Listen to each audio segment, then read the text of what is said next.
ഗോവിന്ദച്ചാമിയുടെ jail ചാട്ടത്തിൽ അടിയന്തര യോഗം വിളിച്ച് മുഖ്യമന്ത്രി. നാളെ രാവിലെ 11 മണിക്ക് ചേരുന്ന യോഗത്തിൽ സംസ്ഥാന പോലീസ് മേധാവി, ജയിൽ മേധാവി, ആഭ്യന്തര സെക്രട്ടറി തുടങ്ങിയവർ പങ്കെടുക്കും. ഗോവിന്ദച്ചാമിയെ Kannur judicial first class magistrate കോടതി 14 ദിവസത്തേക്ക് റിമാൻഡ് ചെയ്തു. തുടർന്ന് പ്രതിയെ കണ്ണൂർ സെൻട്രൽ ജയിലിലേക്ക് മാറ്റി. വീഴ്ച വരുത്തിയ 3 ജയിൽ ഉദ്യോഗസ്ഥരെ ഉത്തരമേഖല ജയിൽ DIG സസ്പെൻഡ് ചെയ്തു. ഗോവിന്ദച്ചാമി ജയിൽ ചാടിയതിൽ ജയിൽ വകുപ്പിന് ഗുരുതര വീഴ്ചയുണ്ടായെന്ന വിമർശനവുമായി പ്രതിപക്ഷവും രംഗത്തെത്തി.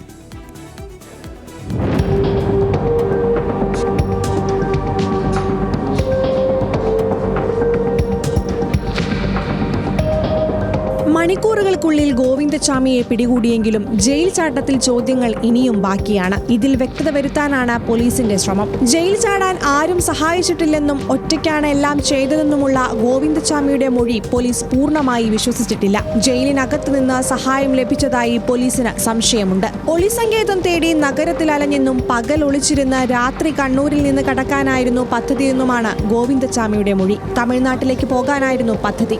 പുലർച്ചെ 5:30 പള്ളിക്കുന്ന് ക്ഷേത്ര പരിസരത്തെത്തിയതിന്റെ CCTV ദൃശ്യങ്ങളും പുറത്തുവന്നു.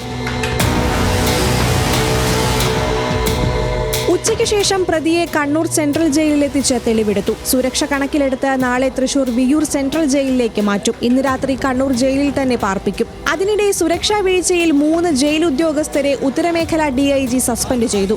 ടവർ ഓഫീസറുടെ ചുമതലയുണ്ടായിരുന്ന deputy prison officer Rajeesh AK, block ഡ്യൂട്ടിയിലുണ്ടായിരുന്ന assistant prison officer Sanjay S, CCTV control റൂമിന്റെ ചുമതലയുണ്ടായിരുന്ന assistant prison officer Akhil Charit എന്നിവർക്കെതിരെയാണ് നടപടി. ജാഗ്രത കുറവ് ചൂണ്ടിക്കാട്ടിയാണ് സസ്പെൻഷൻ. ജയിൽ വകുപ്പിന്റെ പൂർണ്ണ പരാജയമാണ് കൊടും കുറ്റവാളിയായ ഗോവിന്ദച്ചാമി ജയിൽ ചാടാൻ കാരണമെന്നാണ് പ്രതിപക്ഷ ആരോപണം. ഗുരുതര സുരക്ഷാ വീഴ്ചയാണ് ഉണ്ടായതെന്നും കണ്ണൂർ ജയിൽ ഭരിക്കുന്നത് പ്രതികളാണെന്നും പ്രതിപക്ഷ നേതാവ് VD സതീശൻ കുറ്റപ്പെടുത്തി. ജയിലിന്റെ അകത്ത് നിന്നും ജയിലിന്റെ പുറത്തു നിന്നും തീർച്ചയായിട്ടും ഇയാൾക്ക് എല്ലാ പിന്തുണയും കിട്ടിയിട്ടുണ്ട്. ഒരു കൈക്ക് സ്വാധീനമില്ലാത്ത ഒരാൾ ഒറ്റ കൈ പിടിച്ചത് ചാടി എന്ന് പറയുന്ന അത്ഭുതം മറ്റേ ടാർസന്റെ സിനിമയെ പോലും നമ്മൾ കണ്ടിട്ടില്ല. ടാർസൻ പോലും അങ്ങനെ ചെയ്തിട്ടില്ല. മുഖ്യമന്ത്രിക്ക് ഉത്തരവാദിത്വത്തിൽ നിന്ന് ഒഴിയാനാകില്ലെന്ന് KC വേണുഗോപാൽ MP ഫേസ്ബുക്കിൽ കുറിച്ചു. പാർട്ടി സംസ്ഥാന കമ്മിറ്റി അംഗത്തെ ജയിലിലെ ഉപദേശക സമിതി അംഗമാക്കിയത് പ്രത്യേക താൽപര്യമുള്ളതുകൊണ്ടാണെന്നാണ് BJP നേതാവ് V മുരളീധരന്റെ ആരോപണം.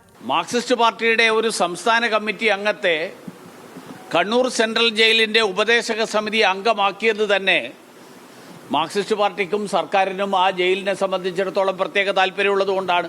ഈ ജയിൽ ചാട്ടവും കണ്ണൂർ ജയിലിലുള്ള CPM-കാരായിട്ടുള്ള പ്രതികളും ഇത് രണ്ടും ചേർത്ത് വായിക്കേണ്ട ആവശ്യമുണ്ടെന്നാണ് എൻ്റെ അഭിപ്രായം.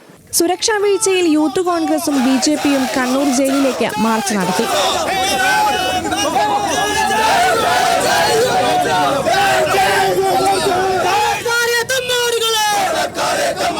സുരക്ഷാ വീഴ്ച ഉണ്ടായെന്ന് CPM സംസ്ഥാന സെക്രട്ടറി ME ഗോവിന്ദനും സമ്മതിച്ചു. അല്ല, വീഴ്ചയായി, പിന്നെ പിടിക്കുകയും ചെയ്തു. അപ്പോൾ വീഴ്ച പോയല്ലോ. വീഴ്ച പറ്റിയില്ലെങ്കിലും ചാടൂല്ലോ.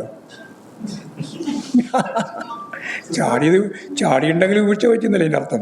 എന്നാൽ ജയിൽ ചാട്ടം ആഭ്യന്തര വകുപ്പിന്റെ വീഴ്ചയായി കാണേണ്ടതില്ലെന്നായിരുന്നു പഹൽഗാം ഭീകരാക്രമണം ചൂണ്ടിക്കാട്ടി CPM നേതാവ് P ജയരാജന്റെ പ്രതിരോധം. നമ്മുടെ പഹൽഗാമിൽ 26 വിനോദസഞ്ചാരികളെ ലഷ്കർ-ഇ-തോയ്ബയുടെ ഭീകരന്മാർ കൊലപ്പെടുത്തിയല്ലോ, അല്ലേ? ആ സംഭവം ഉണ്ടായല്ലോ. അപ്പോൾ സ്വാഭാവികമായിട്ടും അതിൽ സുരക്ഷാ വീഴ്ചയുണ്ടായിട്ടുണ്ട്. ഇവിടെയും അതുപോലെയുള്ള വീഴ്ച സംഭവിച്ചതിന്റെ അടിസ്ഥാനത്തിൽ ഉദ്യോഗസ്ഥന്മാർക്കെതിരായി നടപടി കൈക്കൊണ്ടിട്ടുണ്ട്. ഗോവിന്ദച്ചാമി സ്കൂൾ വിദ്യാർത്ഥിയല്ലല്ലോ എന്നായിരുന്നു ചോദ്യം ഉന്നയിച്ച മാധ്യമപ്രവർത്തകരോടുള്ള വിദ്യാഭ്യാസ മന്ത്രിയുടെ മറുചോദ്യം. ഒരു സുരക്ഷാ വീഴ്ചയില്ല. എന്നോട് ചോദ്യം ചോദിച്ചിട്ട് കാര്യമല്ല. ഗോവിന്ദസ്വാമി കേരളത്തിലെ സ്കൂളുകളിലൊന്നും പഠിക്കുന്നില്ലല്ലോ. ജയിൽ ചാട്ടവും സുരക്ഷാ വീഴ്ചയും ഉന്നയിച്ച് വരും ദിവസങ്ങളിലും സർക്കാരിനെതിരെ പ്രതിഷേധം കടുപ്പിക്കാനാണ് പ്രതിപക്ഷത്തിന്റെ തീരുമാനം. News desk, news Malayalam.